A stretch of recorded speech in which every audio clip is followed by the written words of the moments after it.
어째서 내 사랑을 받아주지 않는 거지? 내가 이렇게 사랑하는데 다른 놈이랑 보란듯이 길을 걸어? 분노에 가득 차 사진을 보며 씩씩대는 한 남자가 있습니다. 사진 속에는 길을 걷는 남녀의 모습이 찍혀 있었는데요. 화를 내는 이 남자는 스님이었습니다. 도쿠시마 출신인 구루미 요시노리. 그는 부모님과 동생을 포함 4인 가족이었는데요. 그의 집안은 몇백 년 전통을 자랑하는 절을 운영했고 아버지의 직업 역시 스님이었죠. 참고로 어떻게 스님이 결혼했냐 하시는 분이 있을 수 있어 설명드리자면, 일본 불교의 경우 종파에 따라 머리를 깎지 않는 것은 물론 결혼과 출산을 인정하는 불교 종파도 많고 자신의 절을 아들에게 물려주는 것도 가능합니다. 아무튼 이러한 가정에서 자란 쿠루미는 머리가 좋았던 덕에 명문고에 입학했는데요. 공부뿐만 아니라 스포츠에도 재능이 있었기에 육상부에 소속되어 지역대회에 출전한 경험도 있었다고 합니다. 그는 오가야마대 교육학부를 졸업한 후 대학원에도 진학해 교사 면허도 취득할 정도로 다재다능한 인물이었습니다. 한편 그가 대학원을 졸업할 무렵 아버지의 건강이 갑자기 악화되어 아버지의 뒤를 이어 친가의 절에서 새 주지스님으로 취임하게 되었는데요. 당시 그는 지역 불교 청년의 부회장도 맡는 등 리더십도 있었다고 합니다. 사건 발생으로부터 약 2년 전 그는 오랫동안 연애해온 여자친구와 결혼하게 되었는데요. 여기까지만 보면 아무 문제 없는 일본 스님의 삶이지만 그의 인생은 한 여자와 만나는 것을 기점으로 뒤틀려 버립니다. 도쿠시마의 한 술집에서 술을 마시던 쿠루미는 우연히 한 여성과 알게 되었는데요. 이 여성은 도쿠시마에서 약 170km 정도 떨어진 에히메현 마츠야마시에 살던 여성 A씨였습니다.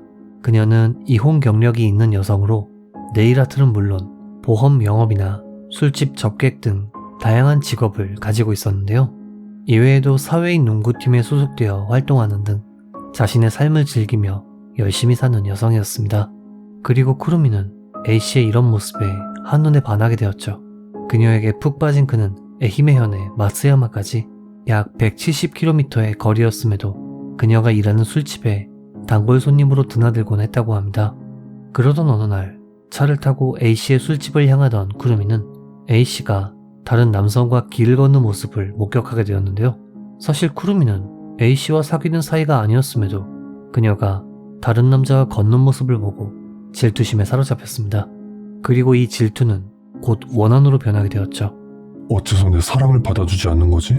내가 이렇게 사랑하는데 다른 놈이랑 보란듯이 길을 걸어?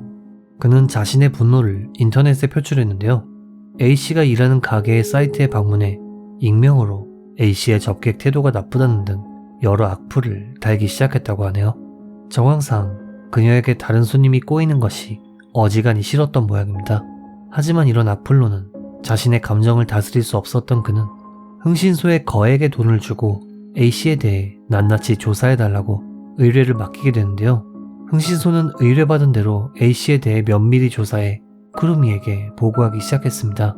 그리고 업체의 조사 내역을 바탕으로 A씨가 자주 다니는 가게, 이동시간, 행동 패턴 등을 파악하기 시작했죠. 그렇게 점점 A씨에 미쳐가던 그는 한 가지 아이디어를 떠올리게 됩니다. 바로 A씨에게 큰 돈을 주며 술집 일을 그만두게 하면 그녀가 더 이상 다른 남자랑 못 만나겠지? 라는 생각이었는데요. 여기까지 생각이 미친 그는 더 이상 술집에 나가지 말라며 A씨에게 340만엔이라는 큰 돈을 건넸는데요. 여기서 문제가 발생합니다. A씨가 돈을 받고 술집을 계속 나갔던 것이죠. 돈을 받았는데도 그녀가 술집에 다닌다는 사실을 알게 된 쿠루미는 분노에 사로잡혀 당장 돈을 돌려내라고 화를 냈지만 A씨는 돈을 돌려줄 생각이 없었던 모양인지 그의 말을 무시한 채 술집 일을 계속 나갔다고 하네요. 결국 화가 난 쿠루미는 이후 몇 번이고 A씨의 집 근처를 어슬렁거렸다고 하는데요. 이상한 낌새를 눈치챈 A씨는 친구에게 나 요즘 스토킹 당하고 있는 것 같아. 내가 사는 곳은 어떻게 알았을까? 라는 등의 상담을 했지만 정작 경찰에 연락을 하진 않았다고 하네요. 그리고 시간이 지나며 A씨에 대한 쿠루미의 집착은 점점 더 강해졌고 이 집착은 결국 살해로 변했죠.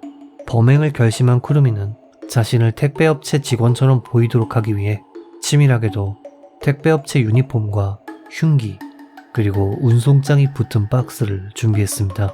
사건 당일인 2014년 12월 16일 아침 무렵 그는 아내에게 불교 청년의 연수에 다녀온다는 말을 남긴 후 자동차를 타고 A씨가 사는 마츠야마로 이동했습니다. 이후 A씨 집 근처에 차를 세운 후 그녀가 나오기를 기다렸죠.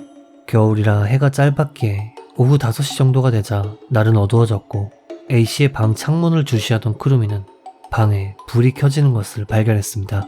그녀가 집 안에 있다는 것을 확신한 그는 택배업체 유니폼으로 옷을 갈아입은 후 흉기를 품에 숨기고 박스를 들고 A씨의 집으로 향했습니다.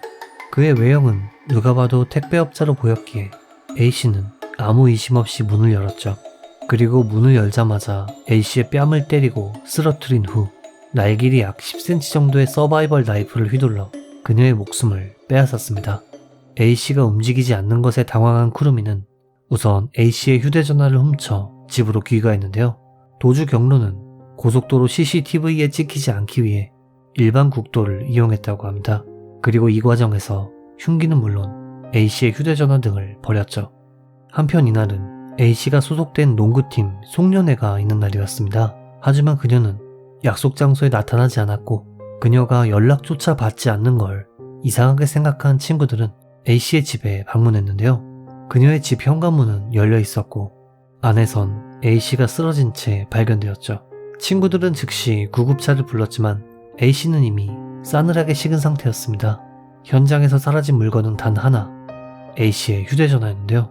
경찰은 그녀와 연락을 취하던 사람이 범인일 확률이 높다고 보았고 증거를 인멸하기 위해 가져갔을 것으로 추정했습니다. 그렇기에 그녀의 교우 관계를 중심으로 수사를 시작했죠. 하지만 보험이나 네일, 술집 일은 물론 농구까지 A씨의 교우 관계가 무척이나 넓었기에 수사는 난항을 겪었습니다. 자택인 절로 돌아온 쿠루미는 다음날 아무 일도 없었다는 듯 평소처럼 불경을 읊었다고 합니다. 그리고 수사가 개시된 지 약 6개월이 지났을 무렵 경찰은 결정적인 증거를 발견하게 됩니다. 바로 사건 현장 근처에 설치된 CCTV에 수상한 차량이 찍혀 있었던 것이죠. 경찰은 170km가량 떨어진 도쿠시마시 번호판을 단 차량이 이런 먼 현장 근처에 오랫동안 주차한 것을 다소 수상하게 여겼고 차량 조회를 통해 차의 소유주를 알아냈습니다. 그리고 그것은 바로 쿠루미 요시노리였죠. 게다가 이뿐만 아니라 피해자 A씨가 근무하던 술집 사이트에 적힌 A씨의 접객 태도가 나쁘다는 등의 악플을 단 사람을 특정하는 데 성공했는데요. 이 역시 쿠루미 요시노리였죠. 결국 2015년 6월 4일 경찰은 A씨 살해 혐의로 쿠루미를 긴급 체포했습니다. 체포된 쿠루미는 의외로 자신의 죄를 순순히 인정했는데요. 그는 처음부터 죽일 작정으로 들어갔다며 자신의 범행을 인정했고 휴대전화와 흉기는 각기 다른 장소에 버렸다고 진술했습니다.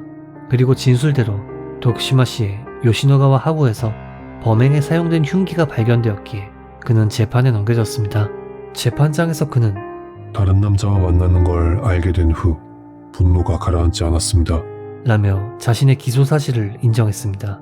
검찰은 계획적이며 잔혹한 범행이라는 말과 함께 징역 18년을, 변호 측은 징역 14년이 적당하다고 주장했는데요.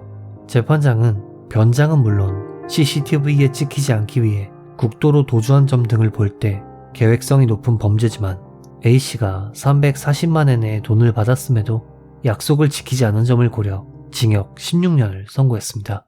물론 종파에 따라 가르침이 다를 수는 있겠지만 저런 걸 스님이라고 할 수 있을까요? 개인적으로 형량이 많이 낮다는 생각을 해봅니다. 이번 영상 어떻게 보셨는지요?